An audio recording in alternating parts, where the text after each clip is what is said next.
కంటి రెప్పకను పాపలా. Hello hello చెల్లి ఎక్కడున్నావు? ఇంటి దగ్గరే ఉన్నా అన్నయ్య. బావా బావ బయటికి వెళ్ళారు. సరే నువ్వు బావ వచ్చినా కూడా బావతో ఒక్క మాట కూడా మాట్లాడొద్దు నేను వచ్చేదాకా, అర్థమైందా? ఏంటి అన్నయ్యకి ఏమైంది ఈరోజు?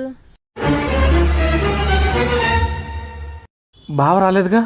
బావ రాలేదు కానీ ఎందుకని అంత కంగారు పడుతున్నావు? నీకు తెలియదుగా, మన ఇంటి పక్కన సుబ్బారాగాడు ఆడి పెళ్ళాన్ని కొట్టి పంపించేశాడు. ఆవిడ్ని కొట్టి పంపించేశాడంటే బావ వల్ల ఏంటి? బావ వల్ల కాదు, ఇప్పుడు బేబీ అని ఒక కొత్త మూవీ వచ్చింది, అది చూసి వచ్చిన వాళ్ళు కొంతమంది రకరకాలుగా ప్రవర్తిస్తున్నారు. నువ్వు బావనే అందరూ వేరు నేను వేరు సినిమా డైలాగులు చెప్పావనుకో, ఆ సుబ్బారాగాడి పెళ్ళాన్ని కొట్టినట్టు చెత్త కొడతాడేమో అని భయం వేసి పరిగెత్తుకుంటూ వచ్చా. అవునా? అయితే కొన్ని రోజులు బావ ముందు మౌనవ్రతం చేస్తానన్నయ్య. బిఫర్ బోల్డ్ బిఫర్ బ్రేవ్ బిఫర్ బ్లాక్ రాన్ నువ్వు బైట్ అండ్ బైట్ దిల్లు ఉన్న సూపర్ మ్యాన్ రా. ఎవరో తినరు నీ ప్లేట్లో. అందుకే కదన్నా నేనే తింటనా. Bill sir. ఏంటి 600? తిండి పొడగాను చాలా బత్తి లేదు, 600 రూపాయలు తినేసిందా? ఫోన్ పే స్కానర్ తీసుకురేళ్ళు. ఇదిగోండి సార్. అయ్యో అన్నయ్య ఆగు, ఇప్పుడు తీయన్నా.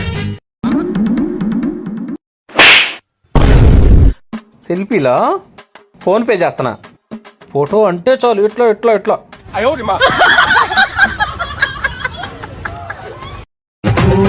ఆకాశం అమ్మాయి అయితే నీలా ఉంటుందే, నీలా ఉంటుందే.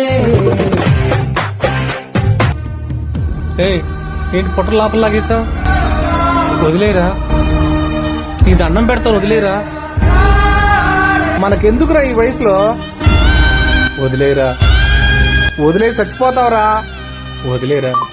సరే నేను ఇంటికి పంపిస్తాను, వదిలేరా.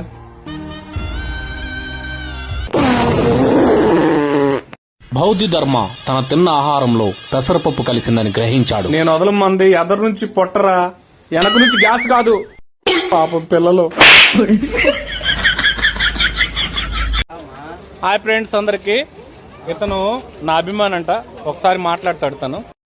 పొద్దున్నే బేవర్స్ గాళ్ళు ఎక్కువైపోయారు. మాట్లాడతాను. హాయ్ ఫ్రెండ్స్, అన్న ఇప్పుడే వచ్చాడు. అన్నని ఇప్పుడు తీసుకెళ్లి భోజనం పెట్టించేసా. ఈ ఐస్ కూడా నేనే ఇప్పించాను ఫ్రెండ్స్. కంగ్రాచులేషన్ తమ్ముడు, నీకు మాట్లాడటం కుదరదు అనుకుంటా, అయినా పర్వాలేదు బాగా మాట్లాడావు.